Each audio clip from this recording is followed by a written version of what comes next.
Tillis say that he wanted to do something in the next session. When I asked what he thought that would be, he was hoping to defeat winning 10 other states and Washington, D.C. by going hands-free, meaning you can't even have this in your hand. They can pull you over for it. Now, again, that would have to pass both the House and Senate before becoming a law. So we'll have to wait and see what happens.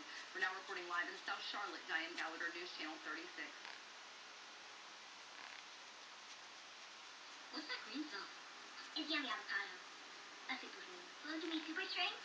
Oh, I can't help but like. It's super good and it's super mine. Get your own Subway turkey with avocado. It's avocado season only at Subway.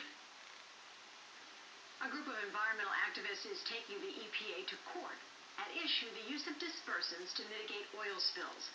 The bottom line, years after the BP oil spill, no one seems to know how safe they are, or not. The BP oil spill was a history-making catastrophe, and some say it's not necessarily over. There are lingering questions as to the long-term effects of the dispersants that were used to treat it. Did they do more harm than good?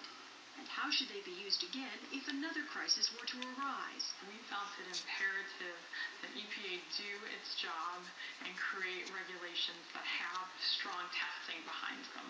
To try to force the government's hand, a group of environmentalists, led by the Sierra Club, has sued the EPA, demanding more thorough